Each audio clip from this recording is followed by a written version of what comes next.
दिवंगत गोपीनाथ मुंडेंचे जातनिहाय जनगणनेचे स्वप्न अद्याप अपूर्ण. ओबीसी नेते लक्ष्मण हाके यांची खंत. दिवंगत लोकनेते गोपीनाथ मुंडे यांच्या 12व्या पुण्यतिथीनिमित्त ओबीसी नेते प्राध्यापक लक्ष्मण हाके यांनी गोपीनाथ गडावर जाऊन मुंडे यांच्या समाधीचे दर्शन घेत अभिवादन केलं आणि यावेळी त्यांनी ओबीसी समाजाच्या विविध प्रश्नांवर भाष्य करत महत्त्वपूर्ण अपेक्षा व्यक्त केल्या. गोपीनाथ मुंडे यांचे जातनिहाय जनगणनेचे स्वप्न आजही पूर्ण झालेले नाही अशी खंत व्यक्त करत हाके यांनी ओबीसी समाजाच्या न्याय्य हक्कांसाठी संघर्ष सुरूच असल्याचं सांगितलं आहे. तसेच राज्यातील ओबीसींचे प्रमुख नेते चंद्रशेखर बावनकुळे, छगन भुजबळ आणि पंकजा मुंडे यांनी विधिमंडळात ओबीसींच्या प्रश्नांवर अधिक आक्रमकपणे आवाज उठवण्याची गरज असल्याचं मत त्यांनी मांडलंय. सभागृहात लोकप्रतिनिधींनी लढा द्यावा तर आम्ही रस्त्यावर संघर्ष करू अशी भूमिका स्पष्ट करत ओबीसी समाजाच्या हक्कांसाठी आंदोलनाची धार कायम राहणार असल्याचा इशारा प्राध्यापक लक्ष्मण हाके यांनी दिला आहे.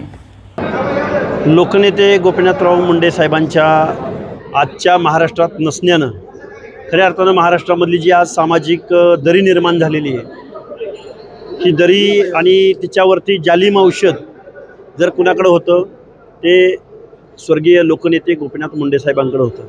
आज त्यांच्या नसण्यानं ओबीसीमधले अनेक नेते तर पोरके झालेलेच आहेत, पण ओबीसी समाजसुद्धा पोरका झालेला आहे. कारण ओबीसीच्या संविधानिक हक्क अधिकाराविषयी ठामपणे सभागृहाच्या आत किंवा सभागृहाच्या बाहेर, रस्त्यावर असो किंवा पब्लिकमध्ये असो, आज कोणीही भूमिका घेताना दिसून येत नाही. आणि आज गोपीनाथराव मुंडे साहेबांसारख्या उत्तुंग जातीपातीच्या पलीकडे जाऊन, वेगवेगळ्या प्रदेशांच्या पलीकडे जाऊन, पक्ष पार्ट्यांच्या पलीकडे जाऊन, वेगवेगळ्या विचारधारांच्या पलीकडे जाऊन लोकनेते गोपीनाथराव मुंडे यांचं समाजातलं स्थान वेगळं होतं. आणि आजच्या पुण्यतिथीच्या निमित्तानं मी मुंडे साहेबांच्या चरणी एवढंच म्हणेन की ओबीसीचं हक्क अधिकारांचं संरक्षण करण्याची जिम्मेदारी या सरकारला देवो. गोपीनाथराव मुंडे साहेबांच्या चरणी मी प्रार्थना व्यक्त करतो आणि या सरकारनं ओबीसीचं सुद्धा काय म्हणणं आहे हे ऐकून घ्यावं.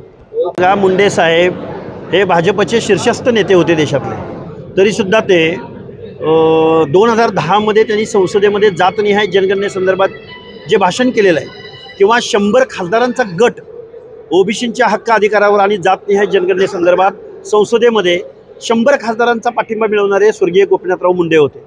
आणि तो गट सत्ताधारी काँग्रेस पक्षाचे खासदारसुद्धा त्यांच्याबरोबर सामील होते. त्यामुळं दिल्लीमध्ये ओबीसींची जातनिहाय जनगणना झाली पाहिजे या प्रश्नासंदर्भात गोपीनाथराव मुंडे साहेबांनी रान उठवलेलं होतं.